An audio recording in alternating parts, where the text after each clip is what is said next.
पिछले 24 घंटों से मुस्लिम मोहल्लों में एक ही बात की चर्चा हो रही है। हर तरफ सिर्फ और सिर्फ एक ही शब्द सुनाई दे रहा है और वो शब्द है वक्फ। शुक्रवार को वक्फ एक्ट 1995 को लेकर पहली बार राज्यसभा में वोटिंग हुई, जिसके पक्ष में 53 वोट पड़े तो विरोध में 32 वोट पड़े। वक्फ एक्ट 1995 को लेकर अब मोदी विरोधी एक्टिव होने वाले हैं। माइनॉरिटी पर जुल्म की बात कहकर शोर मचाने वाले हैं।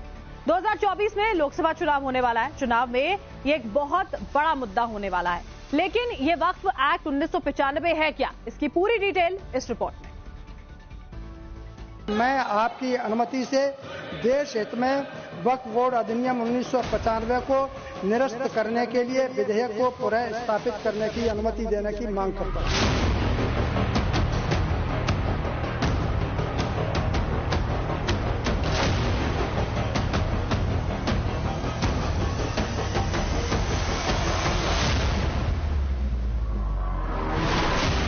सरकारी संपत्तियों पर दावा, फंड का बेजा इस्तेमाल, ये वो बड़े गंभीर आरोप हैं जिन्हें लेकर वक्फ बोर्ड पहले भी सवालों के घेरे में था और आज भी है।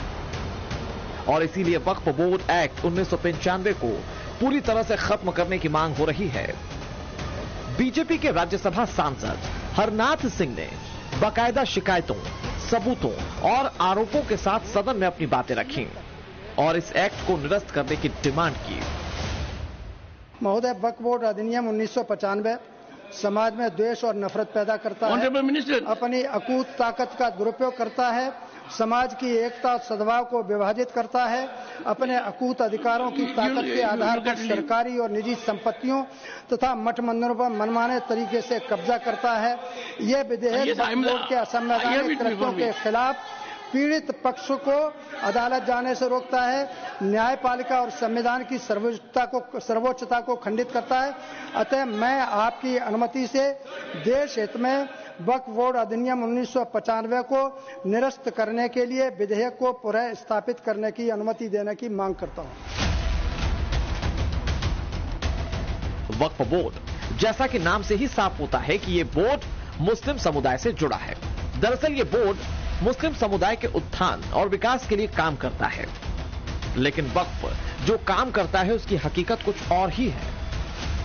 रेलवे और रक्षा के बाद वक्फ बोर्ड के पास जमीन का तीसरा बड़ा स्वामित्व है, यानी सरकार के बाद सबसे ज्यादा संपत्ति का मालिक वक्फ बोर्ड है। आंकड़ों में संपत्ति जानकर आपके होश उड़ जाएंगे।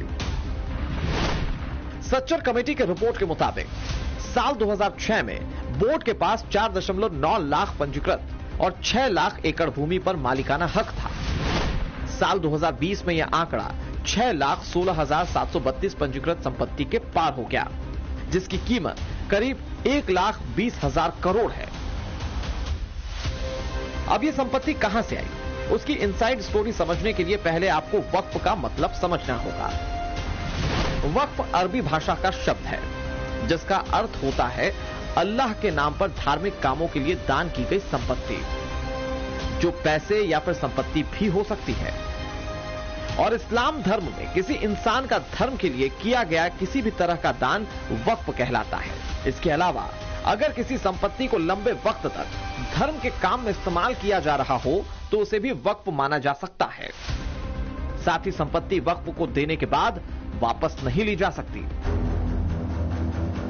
वक्फ बोर्ड पर इसी बात का बेजा फायदा उठाने के आरोप लगते हैं।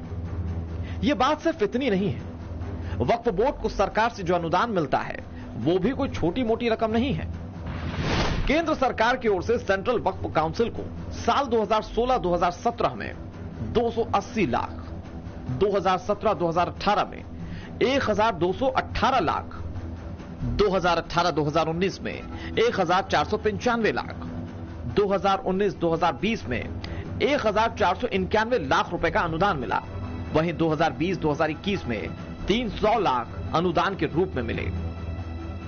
वक्फ बोर्ड को जिस तरीके के असीमित अधिकार मिले हुए हैं, उसके कारण वक्फ बोर्ड में जिस तरीके का भ्रष्टाचार हुआ है, इस एक्ट के कारण वक्फ बोर्ड की जमीनों में जिस तरीके का इजाफा हुआ है, बढ़ोतरी हुई है, वृद्धि हुई है, उसमें मुझे लगता है कि इसको निरस्त करके इसको निरस्त करना बहुत आवश्यक है। किसी भी लोकतांत्रिक व्यवस्था में किसी एक संप्रदाय के लिए एक तरफा ऐसा कानून नहीं बनाया जा सकता जिसमें उसको असीमित अधिकार मिले, जिसमें दूसरे समुदाय, दूसरे संप्रदाय के पास समूचे अधिकार जो है वो सीमित हो जाते हो, नियंत्रित हो जाते हो या समाप्त हो जाते हैं। मुझे लगता है कि इस लोकतांत्रिक व्यवस्था में भारतीय संसद को वास्तव में इस पर गहरी चर्चा करके और इसके तहत जो भ्रष्टाचार अब तक हुआ है उस भ्रष्टाचार को सामने ला करके भारत की जनता के समक्ष सामने ला करके इसको निरस्त करना चाहिए। अब आपके मन में सवाल होगा कि वक्फ बोर्ड कब और कैसे बना, तो उसकी भी कहानी जान लीजिए। दुनिया में 57 से ज्यादा मुस्लिम मुल्क हैं, लेकिन किसी भी इस्लामिक देश में वक्फ बोर्ड नाम की कोई संस्था नहीं है। लेकिन भारत, जो एक धर्मनिरपेक्ष देश है, जो इस्लामी नहीं है, उस भारत में वक्फ जैसी बोर्ड है। आजादी मिलने के बाद भारत के बंटवारे से पाकिस्तान नया देश बना। उस वक्त जो मुसलमान भारत छोड़कर पाकिस्तान चले गए, उनकी जमीनों को वक्फ संपत्ति घोषित कर दिया गया। साल 1950 में हुए नेहरू लियाकत समझौते में तय हुआ कि विस्थापित होने वाले लोगों का भारत और पाकिस्तान में अपनी संपत्ति पर हक बना रहेगा। वो अपनी संपत्ति बेच सकेंगे, लेकिन पाकिस्तान में हिंदुओं की छोड़ी जमीन, घर और अन्य प्रॉपर्टी पर वहां की गवर्नमेंट और स्थानीय लोगों ने कब्जा कर लिया। लेकिन भारत के तत्कालीन प्रधानमंत्री जवाहरलाल नेहरू ने कहा कि यहां से पाकिस्तान गए मुस्लिमों की संपत्ति पर कोई हाथ नहीं लगाएगा। कुछ जमीन को शत्रु यानी कि एनिमी प्रॉपर्टी बताकर उस पर सरकार ने अधिकार कर दिया था। इसके बाद वक्फ संपत्तियों की देखरेख के लिए सन 1955 में एक एक्ट बनाया गया, जिसके तहत सेंट्रल वक्फ बोर्ड काउंसिल का गठन किया गया, जो सभी राज्यों में वक्फ बोर्ड की निगरानी करता है। 1995 में इसमें बदलाव हुआ था, फिर 2013 में भी इस एक्ट में कुछ और संशोधन किए गए।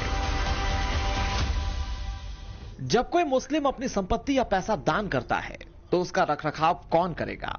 तो उसकी देखरेख का जिम्मा वक्फ बोर्ड के पास ही होता है। वक्फ की संपत्ति का संचालन करने के लिए वक्फ बोर्ड जिला स्तर से लेकर राज्य स्तर तक बनाए गए हैं। देश में एक सेंट्रल वक्फ बोर्ड और 32 स्टेट बोर्ड हैं।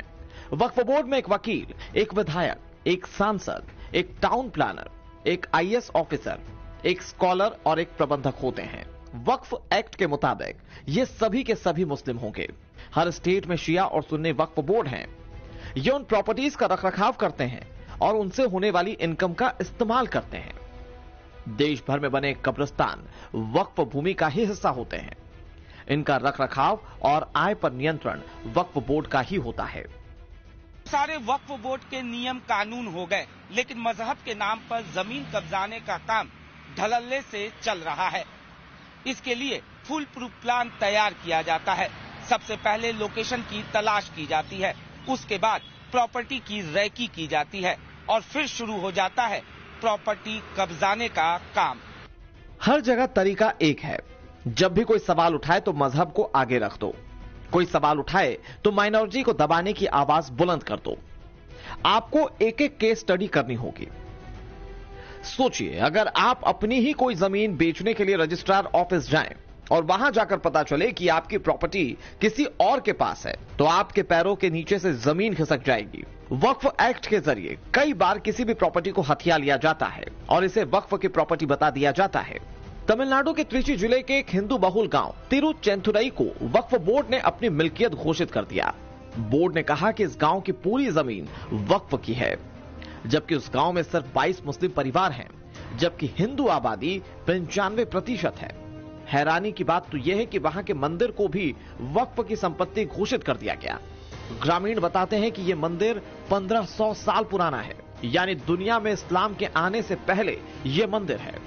साल 2021 में दिल्ली वक्फ बोर्ड ने हाईकोर्ट में याचिका दाखिल की थी। याचिका में कहा गया था कि ऐसे 6 धार्मिक स्थल हैं जो सेंट्रल विस्टा रीडेवलपमेंट प्रोजेक्ट के तहत आने वाले एरिया के अंदर या उसके आसपास आते हैं।